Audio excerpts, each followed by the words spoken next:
بسم الله الرحمن الرحيم. السلام عليكم ورحمة الله وبركاته.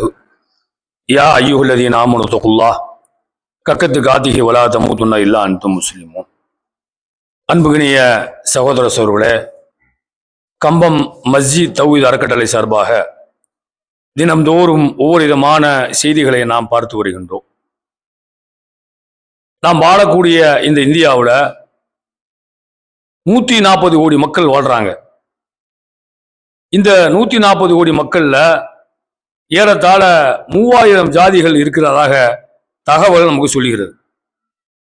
இந்த 3000 ஜாதிகள் இந்தியாவில் அண்ணன் தம்பிகளாக மாமன் மச்சனாக எந்த ஒரு பிரச்சனையும் இல்லாமல் வாழ்ந்து கொண்டிருக்கக்கூடிய நேரத்தில் இந்த இந்து முன்னணி என்று சொல்லக்கூடிய அமைப்பு விநாயகர் சதுர்த்தி என்ற பேர்ல ஒவ்வொரு இடத்திலையும் கலவரத்தையும் கலகத்தையும் மக்கள் மத்தியிலே பிரச்சனை ஏற்படுத்தக்கூடிய செய்திகளை நாம் ஒவ்வொரு ஆண்டுகளும் பார்த்து வருகின்றோம்.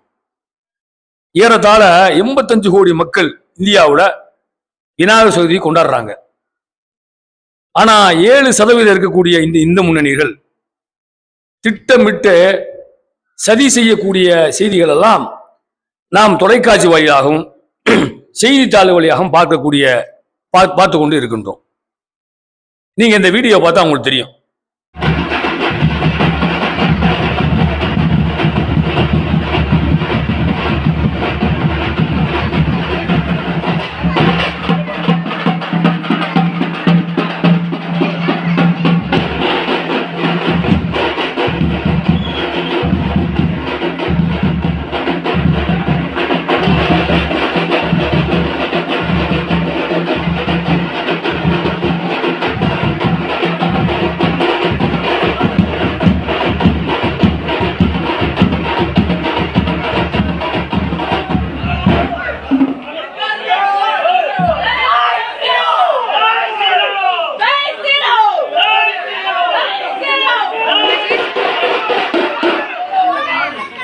मस्जिद के सामने पकड़ रखो,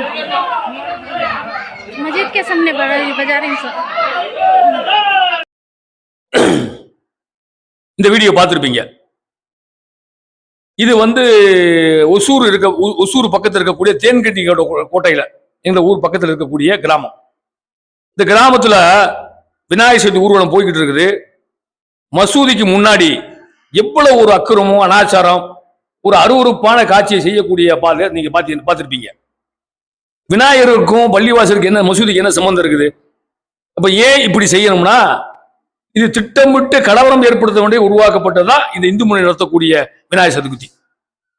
இன்னைக்கு பாருங்க, நம்முடைய தமிழகத்துல பல மாவட்டங்கள்ல மக்கள் வாழ்றாங்க. ஒரு பக்கம் வன்னியர் இருக்காங்க. வன்னியர் கூட இந்த இஸ்லாமியர்களும் கிறிஸ்தவரும் வாழக்கூடிய செய்தியை பார்க்கிறோம். இப்படி ஒவ்வொரு பெல்ட்லையும் அதே மாதிரி கொங்கு மண்டலத்துல கவுண்டர் சமுதாயத்தோடு இஸ்லாமிய சமுதாயம் கிறிஸ்தவ சமுதாயம் வாழ்றாங்க. இப்ப நம்ம பகுதியில் தேவர் சமுதாயத்தோடு கிறிஸ்தவ சமுதாயம் இஸ்லாமிய சமுதாயம் வாழ்றாங்க. இப்படி ஒவ்வொரு மாவட்டத்திலையும் அண்ணன் தம்பிகளாக மாமான் மச்சலாக வாழக்கூடிய நம்ம சமுதாயத்துல ஒரு பிளவை ஏற்படுத்த வேண்டும். இதன் மூலம் அரசியல் ஆதாயம் தேட வேண்டும் என்பதற்காகத்தான் இந்த விநாயகர் சதுர்த்தியை இவர்கள் செய்து கொண்டிருக்கிறார்கள். நீங்க வேற வேற சமுதாய மக்கள்லாம் நம்ம எங்க தெருவுக்கு வாங்க, எங்க தெருவுக்கு பிள்ளையார கூட்டுவாங்க, நாங்கள் வணங்குறோம், நாங்க வழிபடுறோம்னா சொல்லுவாங்க. ஆனால் அந்த பக்கம் போக மாட்டாங்க. ஏன்னா அவங்க தாழ்த்தப்பட்டவர் மக்கள் அழைக்கிறாங்க, அங்க போக மாட்டாங்க. இந்த பகுதிக்கு வர வேணாம், இங்க வந்தா பிரச்சனை ஆயிரும் அப்படின்னு சொல்லி முஸ்லீம் சொல்லக்கூடிய நேரத்தில் வம்புக்கு பள்ளிவாசல் வெளியக்கூடிய இந்த காட்சிகளை நம்ம பார்த்து கொண்டு இருக்கிறோம். ஏன் இந்த பள்ளிவாசல் பக்கத்தை வரணும்? நீங்க பாத்தீங்கன்னா பள்ளிவாசல் பக்கத்துல வந்தோம்னாக்க எவனாவது ஒருத்தன் கள்ளக்குண்டி பள்ளிவாசல் எறிவான், இங்க இருக்கிறவன் இந்த முஸ்லீம் கள்ளக்குண்டி எறிவான். இதன் மூலம் பிரச்சனை வரும், பிரச்சனை கலவரம் வரும் அப்படின்னு சொல்லி இது திட்டமிட்டு செய்யக்கூடிய காட்சியெல்லாம் பார்க்கிறோம். கடந்த காலத்தில் நம்ம பார்த்திருப்போம். சென்னையில் இருக்கக்கூடிய ஐஸ் ஹவுஸ்ல மிகப்பெரிய ஒரு கலவரம், பள்ளிவாசல கள்ளக்குண்டி எரிஞ்சு. அதே மாதிரி செங்கோட்டையில ஒரு கலவரம், இந்த விநாயகர் சதுர்த்தி கலவரம். இப்படி திட்டமிட்டு செய்யக்கூடிய காட்சியெல்லாம் நம்ம பார்த்து கொண்டுதான் இருக்கிறோம். ஆனா மக்கள், இந்த இந்து சமுதாய மக்கள் கொஞ்சம் விளங்கணும். சின்ன சின்ன பிள்ளைகளை, சின்ன பையங்களை, பள்ளிக்கூடத்துக்கு போற பையன்கள் எல்லாம் இந்த ஊர்வலத்துல போய் ஆட்டம் பாட்டம் பார்க்கக்கூடிய காட்சியை பார்க்கிறோம். உங்களுடைய நம்பிக்கை, கடவுள் நம்பிக்கை, அதை பத்தி நம்ம சொல்ல வரல. இந்த சிறு உள்ளத்துல, பிஞ்சு உள்ளத்துல பசுமரத்துல ஆணி அறைஞ்ச மாதிரி இந்த சின்ன குழந்தைகளுக்கு ஆரம்பத்திலே வன்மத்தை, ஒரு பயங்கரவாதத்தை, ஒரு மோசமான ஒரு சூழ்நிலையை உருவாக்கி கொடுக்கக்கூடிய இந்த இந்து முன்னணியை இந்த இந்து சமுதாய மக்கள் பார்க்கணும். நீங்க இன்னைக்கு நம்ம பார்க்கிறோம் தமிழகத்துல மதுரையில பார்த்தோம்னா ஆத்துல அழகர் இறங்குவாரு, பல லட்சக்கணக்கான இந்து சோர் வருவாங்க. அழகர் பவுனி வரக்கூடிய நேரமெல்லாம் பாத்தீங்கன்னாக்க பள்ளிவாசல் வழியா மசூரி வழியா போகும், ஒரு பிரச்சனையும் இருக்கிறாரு. அதே மாதிரி தைப்பூசத்துக்கு பழனிக்கு பாத யாத்திரை போவாங்க, போகக்கூடிய இந்து சோர்கள் இரவு நேரத்தில் தங்குவாங்க. எங்க தங்குவாங்க? பள்ளிவாசல்ல தர்காக்கெல்லாம் தங்கி வச்சு போவாங்க, நம்ம பார்த்திருப்போம் நம்ம. அதே மாதிரி ஐயப்பன் கோயிலுக்கு போறவங்க வாவேரை பார்த்துட்டு தான் ஐயப்பன் கோயிலுக்கு போவாங்க. இப்படி சமூக ஒற்றுமையா இருக்கக்கூடிய சமுதாயத்துல ஒரு பிளவை ஏற்படுத்தணும், இதை பிரச்சனை உண்டு வைக்கணும், கலவரத்தை இழுக்க வேண்டும் என்பதற்காகத்தான் இது ஆரம்பிக்கப்பட்ட இந்து முன்னணியோட இந்த விநாயகர் சதுர்த்தி ஊர்வலம். வேற வேற மக்கள்லாம் விநாயகர் சதுர்த்தி கொண்டாடுவாங்க, ஜெகஜோதியா கொண்டாடுவாங்க. அவர் நம்பிக்கை போறாங்க, வர்றாங்க, கோயிலுக்கு போவாங்க, எந்த ஒரு பிரச்சனையும் இருக்காது. இது எல்லாருக்கும் ஒரு பதட்டம். குறிப்பா காவல்துறைக்கு காலையில இருந்து ஊர்வலம் முடிகிற வரைக்கும் பெரிய பதட்டமான சூழ்நிலை, டென்ஷனு, தேவையில்லாத டென்ஷனு. நீங்க எல்லாம் பாத்தீங்கன்னாக்க அந்த பாருங்க, வீடியோ பாருங்க.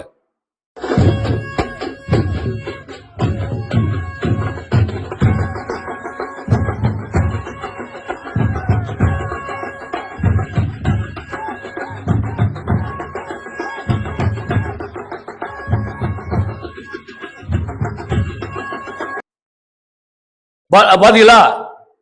ஒரு விநாயகர் சதுர்த்தி ஊர் ஒருத்தர் வாள் எடுத்து ஒரு சுத்துறாரு. எதுக்கு வாளு? கடவுளை வணங்க போற, கடவுளை மரியாதையா கொண்டு போற நல்லா இருக்கும். ஒரு வாளை எடுத்து நீ இப்படி சுத்தி ரோட்ல போனா வேற சமுதாய மக்கள் என்ன நினைப்பாங்க? ஒரு அச்சுறுத்தலா இருக்காதா? இந்திய அரசியலமைப்பு சட்டத்துல இந்த மாதிரி கத்தியை காமிச்சா ஃபைன் ஆக்ட் 6(2) கத்தியை காட்டி மிரட்டினாங்கிற வழக்கு பதிவு செய்யணும், இந்திய அரசியல் சட்டத்தில் இருக்கு. ஆனா பப்ளிக்கா ரோட்ல இந்த ஆளு கத்தி தூக்கி மிரட்டுறா அப்படின்னா, வாள் எடுத்து சுத்துறா அப்படின்னா, இது யார் அச்சுறுத்த? எதற்கு இந்த வேலை? பிள்ளையாருக்கும் வாளுக்கு என்ன சம்பந்தம் இருக்கு? கொஞ்சம் சிந்திச்சு பார்க்கணும் சமுதாய மக்களே. இப்படி எல்லாம் ஒரு அராஜகம், அக்குறுமோ, அழிச்சாட்டியோ கடவுள் பேரால் இப்படி செய்யலாமா? இது அருவருக்கா விஷயம் இல்லையாது.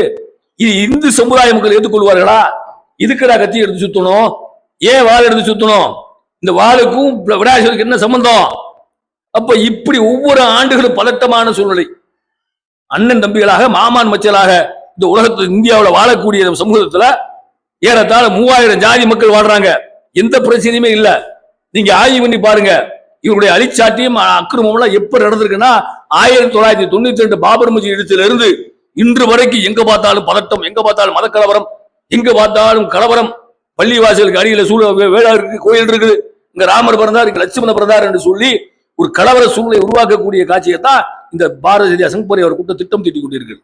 அன்புக்குரிய சகோதர சகோதரர்களே, இதை நம்ம கவனத்தில் கொள்ள வேண்டும்.